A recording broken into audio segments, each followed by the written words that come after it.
Hi, everyone. Thank you for having us on this lovely panel. I'd like to thank Preeti and the ID Symposium. Feels surreal to have four of us on this stage because we're all friends at the end of it, so it's going to be quite a fun session. So most of us know these women as fierce women entrepreneurs. Their work speaks for itself and needs no introduction. But do we really know them behind these personalities? Have they allowed us to really know them? My hope during today's discussion is to discover the realness behind the persona and to humanize the successes and failures of running a design practice as a leading woman entrepreneur. So are we ready for this? All right. I want to talk about team dynamics to begin with, and I want to open this up to all three of you. The team dynamics specifically on this panel showcase quite a unique partnership. Sarah is the Lone Ranger. Farah has Dhaval as her work partner, and Ekta runs Red with husband Rajiv and good friend Maithili. So Ekta, I want to start with you. Your team dynamic has fascinated me for many, many years now. As someone who works closely with her husband, I'm very intrigued to understand how you make it work at work. Can you recall one big learning you've had that has guided you through difficult times when working with Rajiv? Thank you for having me here, and it's truly fun to do this together. We should do this off stage more often.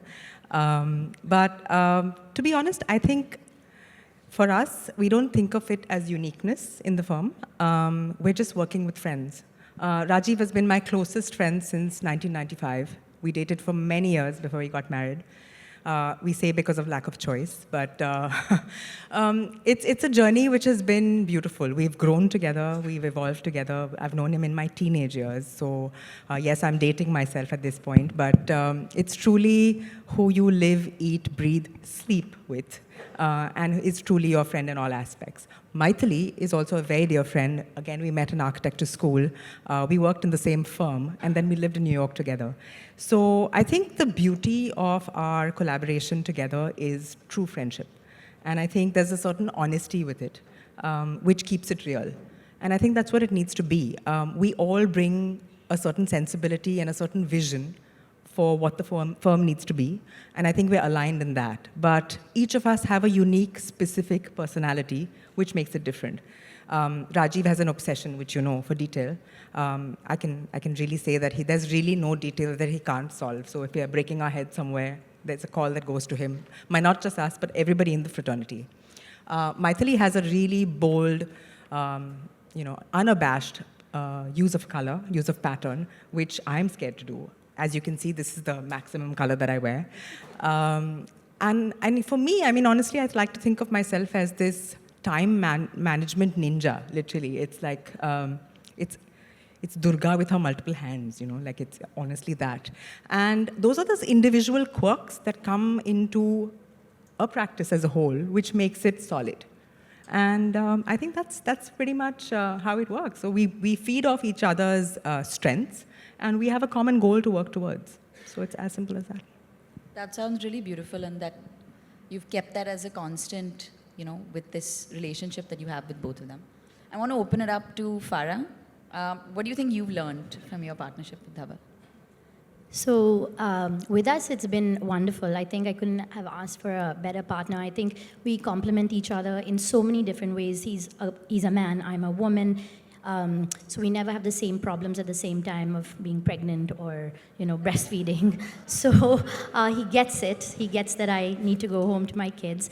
And even in terms of our abilities, I think just the way Rajiv is very detail-oriented, Dhaval's interests and strengths are in those details, the working drawings, the site stuff. Whereas with me, it's the bigger picture, the aesthetics, the colors. So even in that sense, we come together to do the design, and then we do separate things. So it's really a great puzzle that fits together.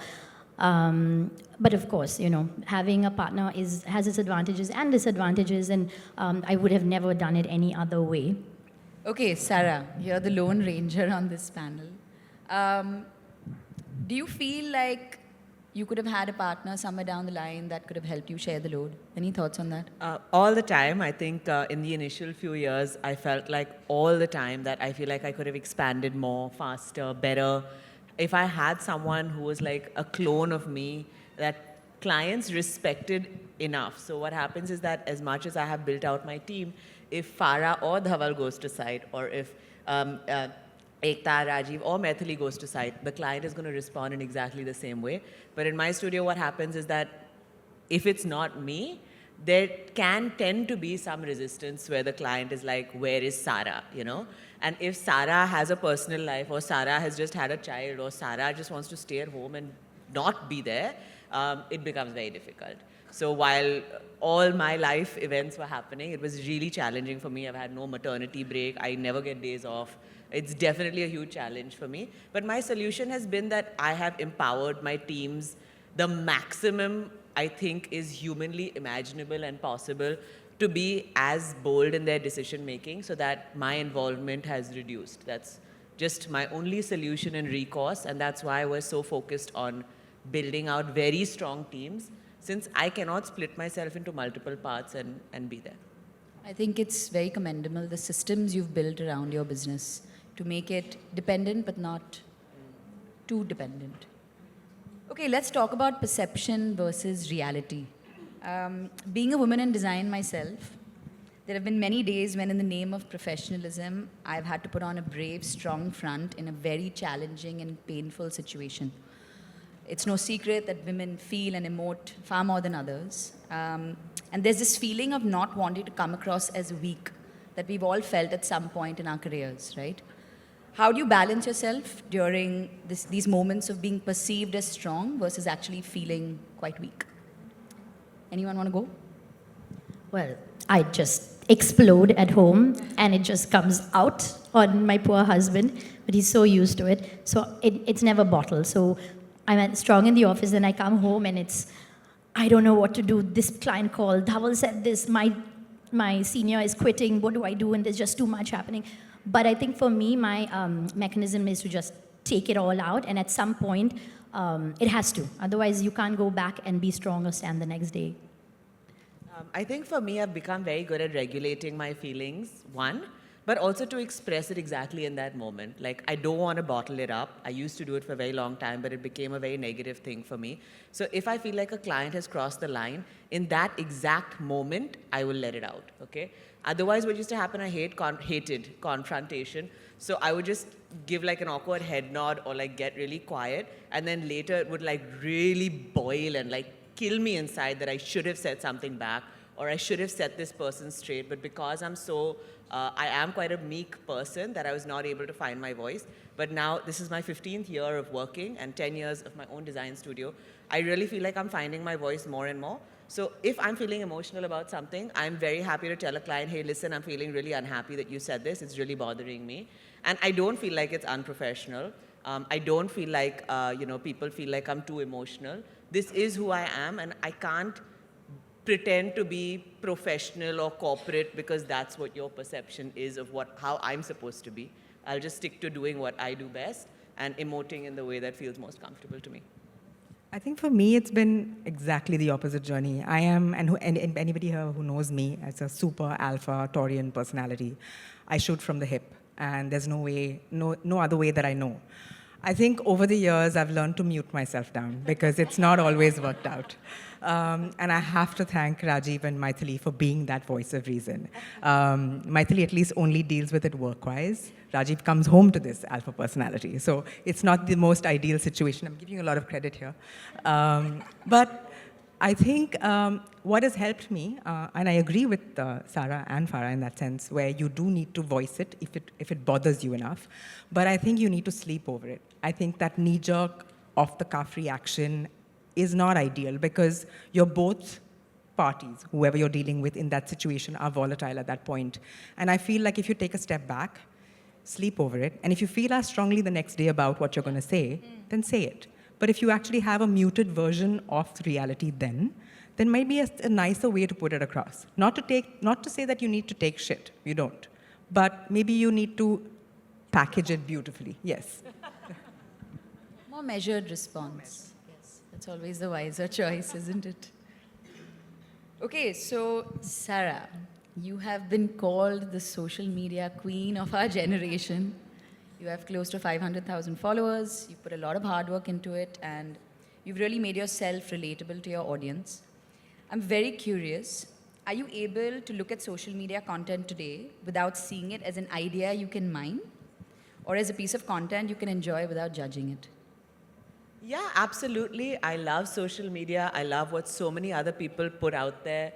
For me, I very much recognize that, sure, while we've built out an audience, it's social media. There is like a large fake aspect to it. It's not the real world. In the real world, I'm interested in clients that are paying me money and projects that are making my portfolio grow. So I'm very happy to see other people creating content. I love consuming content. I love generating content. I love meeting new people. But I do it all with not just one grain of salt, like many grains of salt. And I also realize that tomorrow, if everyone wakes up and realizes that Instagram is terrible and now there's some new platform that everyone's going to migrate to, I don't want to like get invested in this entire space. I just want to get invested in me having fun and me doing good work. So I've separated, like, Instagram is not my work for me. It's something I do to have fun and connect with an audience and connect to clients. So are you able to compartmentalize your brain when you're consuming, or is your brain always actively thinking that, oh, this could be an interesting idea, or this could be an interesting piece of content that I create? Can you compartmentalize that? I can. So I very much can be like, this is great content for this person. If it works for me, sure. But I know exactly what works for me and my audience now. I think like I can put it in a bottle and sell it at this point. So yeah, I'm able to. I'm sure most of the audience here is part of your 500,000 followers, right? For sure. We're bystanders in this show at the moment. For us, it's been inspirational. Like, you know, we were social media dinosaurs till a few years ago. Okay, Farah. I think I know you the most from all the panelists today. It's no secret how hard you work and how every new project is your way of leveling up on the previous project you've done to just keep continuing to excel more and more and more. If I asked you to pause for a moment and think, and for people that know Farah, pausing is near impossible. So let's use this moment to pause. What is the one thing you feel you would have done differently if you were to rewind back just 5 years ago? See, as you asked the question, my heart is racing. Even my heart can't pause. But I think the answer to that is in the question. If I could change something 5 years ago without having the outcome change with my family, with my work, where FAD Studio is, because we've really taken a very steep curve up with our work in the last 5 years, I think it would be to slow down, to pause, to not be so hard on myself, because with work and kids, it's always, I've always wanted to come home at a certain time, at 3 o'clock, and be home when my kids are back from school, so that I can start work early and then come back early. And this has been something that I've wanted to do for 5 years since my son was about 3.5. And every January, I'd have a conversation with my mother and brother and said, okay, this is the year I'm going to put this into effect. But then a child will fall sick, we'll have a sleepless night, my daughter was born. So there would be something that would just not allow me to get to work at 9 the way I wanted to. I would do it for 3 days and then something would happen. So then on that day, I would say, well, today I won't come back at 3, I'll come back at 6. Let me just finish this project. Or when this really important project is over. And 5 years later, I was still where I was. I was still doing all these ad hoc things. And if I had a doctor's appointment or I had a manicure appointment, it would always get cancelled because I had to go home to my kids or do something at work. So I think if I could rewind the 5 years, I would actually put the rules onto myself the way I do for my whole family. Eat right, make sure you get to this vaccine on this day in October.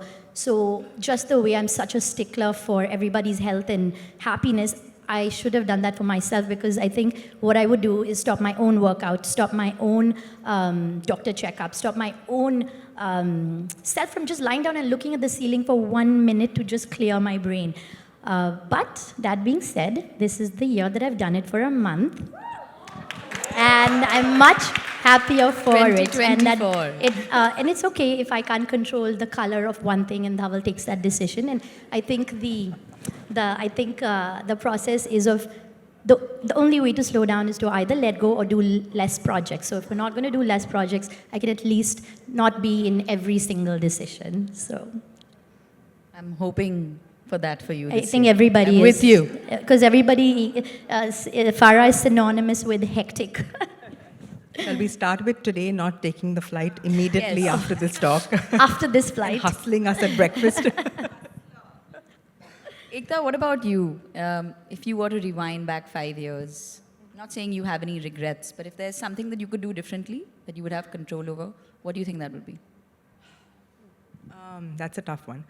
I know we were speaking about work-life balance this morning at breakfast, and for the longest time I've been aspirational to have it, till I've realized that I don't think I can. But I think the way around it is to actually make your work and your life all one. And I think that's really achievable. Rajiv and I, fortunately, are very similar in that way. We love what we do. We don't feel like when we're at the studio, it's work. It's a lot of fun. And I think what we've tried to do now, rather than looking back the 5 years, I think what we've kind of done over the last 5 years has been incorporate our personal life within our work life. So our kids, which I would struggle to see and try and get home, which I never got home, now come to the studio. You know, they're a part of where we are. We encourage people from the studio. I know I have some kids here who are part of our studio, who have kids who are encouraged to bring their kids to work because, you know, we live in reality. You're not always able to have the right help. You're not always able to devote the right time. As your kids grow, and mine, I have 11-year-old twins, school work has increased, not to a point where they need external help, but I still feel like I need to be involved. So before leaving, and we were having this discussion of you know, what are we going to say on this panel, I was doing food chain with somebody else, and I was doing, you know, complicated division with somebody else. But it's all a part of where we are. I remember telling Rajiv this when the kids were really young, saying that, you know, you've been working on Sundays, and, you know, you need to spend more time with the kids. On Sunday morning, he wakes up, kids are ready, he's ready, they're all going to the factory together. And it's a great way to involve them in what you're doing because they're like, you know, banging with a rubber mallet so it's safe to a certain extent, but also a part of your lives which makes them realize that what you do is fun, value. is of value, and it's great to have fun when you work. So it's something that they would be aspirational to do.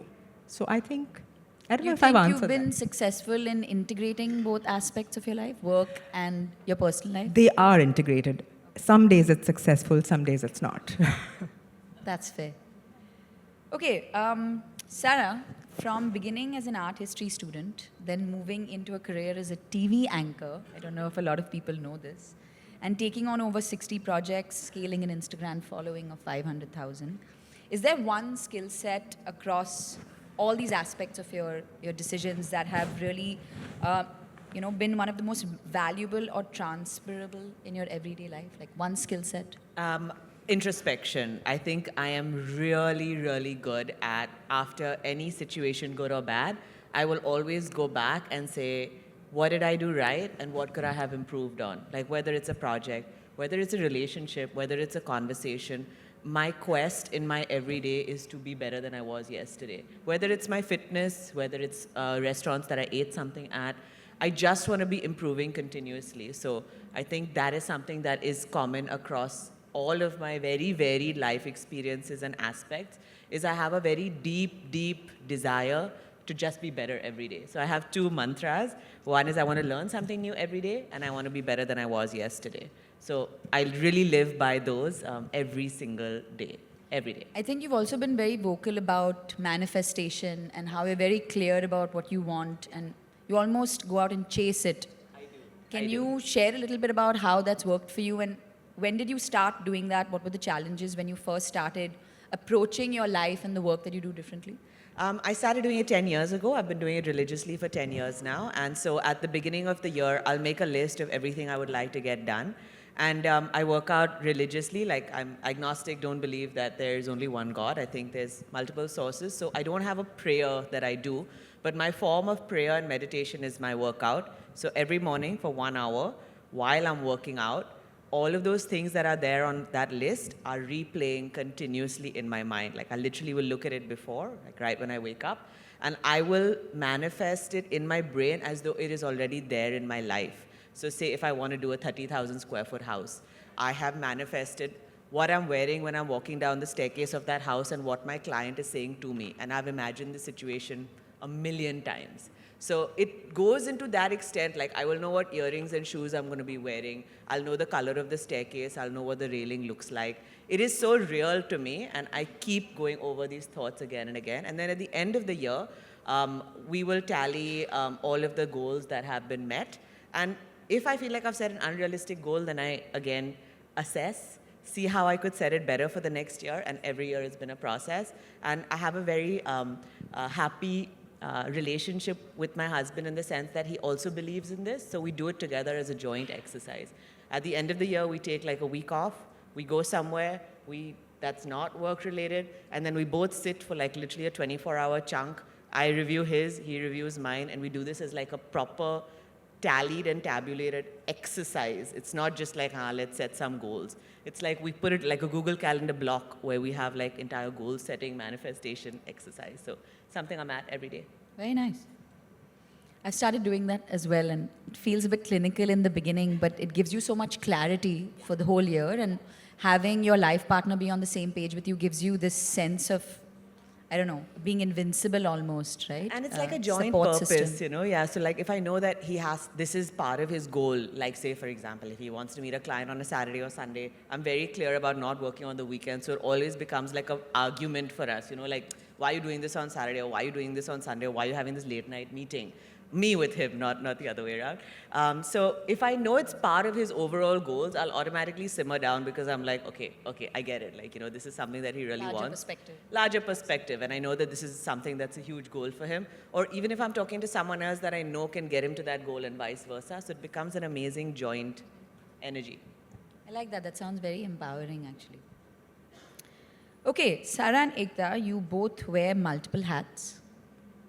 Farah, you have a very strong Instagram presence. You have two girls and are on the road for work almost half the month. Ekta, you are a mother of twins who have very demanding schedules. We were talking about this earlier. You have a team of 50 at Red, and you're traveling the world sometimes to Singapore and back for only a day. You both are clearly juggling various roles at once, right? Can you share the most amusing or challenging combination of hats you've worn in a day as a woman entrepreneur in this space? Every day is a new challenge. And I think the most challenging aspect about it is that it's not predictable. Because with kids, I don't only have twins, I also have a dog. And I have a non-present husband mostly. Iram knows I'm a single parent most times. You hear that, Raji? But it's a choice. It's a choice that I took to take a step back on travel when the kids were young. I think it goes back to work-life balance. Like I said, it's like I don't think I can compartmentalize my life. I've tried, and I've not succeeded. And I think you need to think about what gives you joy. And I think work for me is joy. Spending time with my family gives me joy. Spending time with my friends gives me joy. Why can't I club all of it together and not make it seem like this hectic break between things? When we moved to our new studio, the idea of having a large space was so that we could go out and entertain. It could be an experimental space for anything and everything. I have my kids' birthday parties there. We have office parties there. We have art shows there. Of course, it's a workspace. We've now recently installed a large screen where we're wanting to do movie screenings just for fun. So I think the multiple hats exist simply because that's the person you are, but it's also a choice you've made, right? So I can wake up one morning wanting to get to work at 9, but not get there till 12 because I have a call from school saying somebody has fallen, broken a tooth, need to be taken to the dentist. So yes, you haul yourself there. But the beauty is that if I have something to do, thankfully I have a phenomenal team. I have no complaints about them. We have some seniors who've been with us for anywhere between 8 years to 15 years. So it takes a whole load of what we do and how we do it. So very thankful for that. I also have 2 other partners, though one travels more hectically than ever. I think we find a way to balance it, right? And I think that is the multiplicity of my life. What about you, Sarah? I think I don't know what I'm doing most of the time. It's like, like one kid is crying there, one kid is running here, one client is calling me here, there, everywhere. So I don't even think it's hats at this point. I think I'm just like naked running wild in God knows which direction. I really do not know, but whatever is required at whatever time, I will be there. I will do it. My key is that I sleep plenty at night. I never go out because I know once I open my eyes in the morning, it's like dhamal. It's like just madness. So I wake up in the morning. We're up early, like 4:35. We wake up, and I'm just ready. Like I know I have to be switched on. I'm switched on. Whatever you want to throw my way, I've got it. I'll figure it out. Then I just want to go to sleep and be a vegetable, and then I'll start again. I think she needs an applause for that as well. So I think this goes back to the first question I asked you, that what I'm intrigued about your work relationship with Rajiv is the bleed, right? You work together, you probably work on different projects. You clearly never switch off. I'm assuming Rajiv does. But does that transfer over to, when you're at home, when you're in a personal space, when, it's family time, it's personal time? Is there no distinction between work conversation and a private conversation? Not at all. Oh, wow. Because, in January, for one, Rajiv has been home for 8 days, right?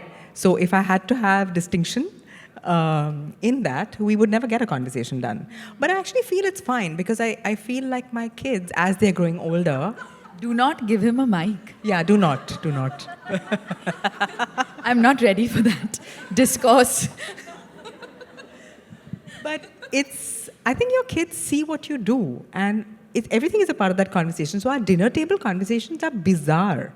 We can go from discussing, so I was on a panel recently in Singapore, and I was really excited to kind of be a part of it, and it was a big moment for us at Red and all of that. And I was home and I was excited to be telling the kids about it, and you want to involve them in everything that you're doing. It's also a reality check because they were like, oh, that's great, Mama, but if you're going to Singapore, will you get us? And there was a laundry list because, yeah, your talking is fine, but what is it getting me, right? So it's multiple levels of conversation, and it's so rhizomatic in its way because you're talking about, okay, I have a work meeting, what's your schedule like? That's the hardest conversation that Rajiv and I have, is about scheduling time for the day. Driver time, pickup time, drop time. It's a real conversation. But it happens with the kids because now they're old enough to say, but by the way, I have drama class today which you have forgotten. And I'm like, yes, I have forgotten. So I don't think there's a need to switch it off. I don't feel it to be a problem. I feel like they grow and learn from this multitasking way of life. To not, unless you don't like what you do. And also it's the kind of profession, and we spoke about this, and when you were saying that you could never go to your mom's office, but she's a lawyer, right? It's a very serious profession. Not to say that design is not, but it's fun as well. I know Zara, my slightly 1 minute older twin, has helped us on some graphic pages on Canva.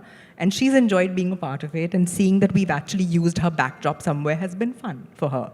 So I don't want to switch off from that. Yeah, same here. Sometimes when I'm at home and there's that boundary about, you're with the kids but you're not mentally present. Sometimes when I realize I'm not mentally present, I actually bring them and say, look, I'm going through this presentation that my office did. And, they see the colors, they see the presentation, so they get inspired. And one day my daughter actually came and said, look, I made this little presentation in a little book. So I feel like when you integrate it, they also know what you're doing, they respect you for it.